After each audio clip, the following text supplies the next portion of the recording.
All right, good morning. We had a great weekend at home, our last home weekend in L&N Arena, and we played great against Duke and North Carolina. Now we head out to the Virginias, play Virginia and Virginia Tech.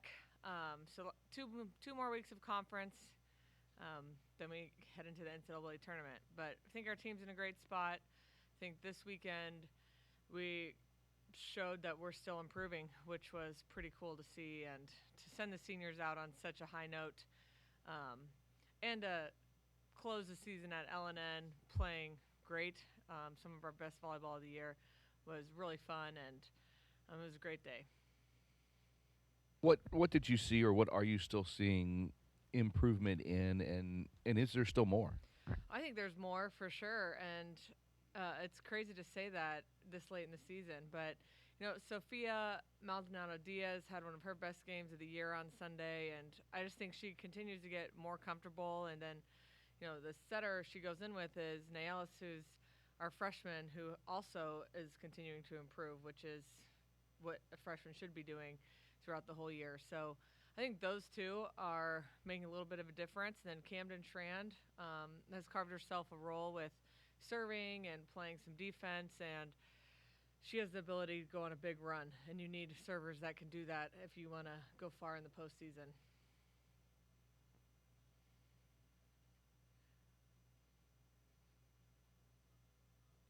Looking ahead at the schedule, obviously, with two games each of the last 2 weeks, it would be difficult, but you have to stay focused because I think everybody looks at that last week and says, "Oh wow, look at those two matches," and then this week, Virginia Tech. Yeah. How do you kind of keep the blinders on and keep them focused? I think the beauty of this team is that they know that we have more room still. So we're continuing to evolve and do things we haven't done yet. And this is a great opportunity to do that on the road. And Virginia is having maybe their best year in the past 10 years, and we always struggle to play well at Virginia Tech. So there'll be two new challenges that we can talk about, and our team will embrace. Knowing that the NCAA tournament, the finals are here this year, is it a challenge at all to keep your team focused on the here and now instead of looking ahead of what's coming up next month? I really felt like that early in the season. It was tough because there's a lot of pressure, and I think we dropped a couple games, and it was a wake up call that we got to focus on, each game, each week. No game is bigger than the other right now, and so that kind of helped us stay focused. And I think at the end of the year here, we know what we have to do. We have to win games, so we have to win our games if we want to guarantee a top four seed to host all the way through. And obviously, when you get in the tournament, you got to win to advance. So we don't want to take anything for granted right now. Hard for you as a coach and as a I mean, obviously, it's going to be here, not to put the scenarios and look at things and go, oh man, we got if we do this, this, and this. Is it hard not to do that?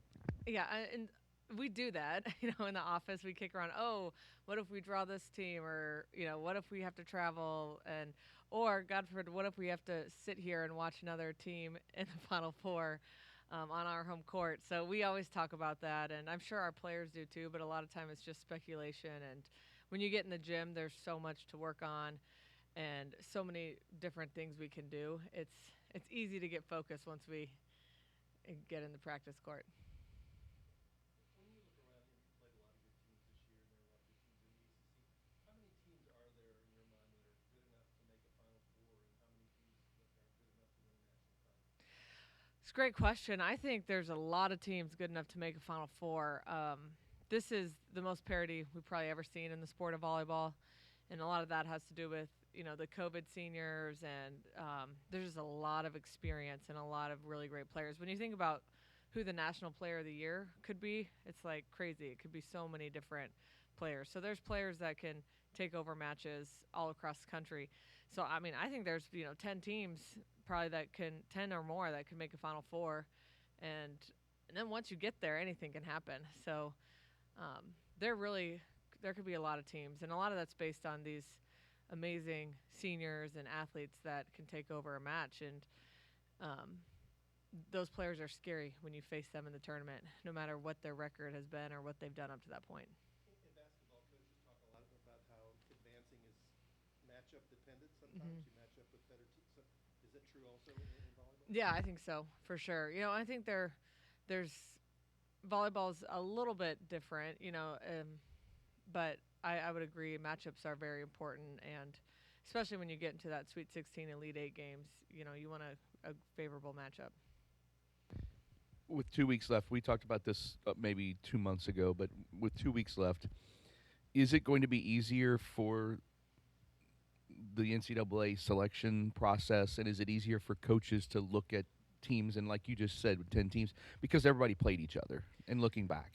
Yeah, a lot of teams have played each other, and I think there's a lot across the country looking at the conferences and what's coming up because I think everybody's paying attention to that.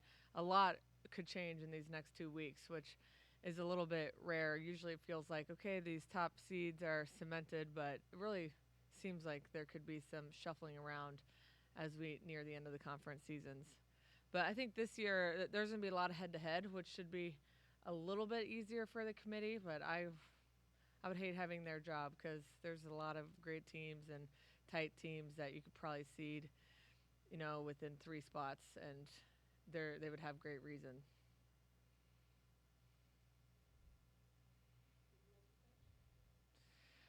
Thanks, everybody. Big. Hope to see you Wednesday before Thanksgiving against Pitt, last home game.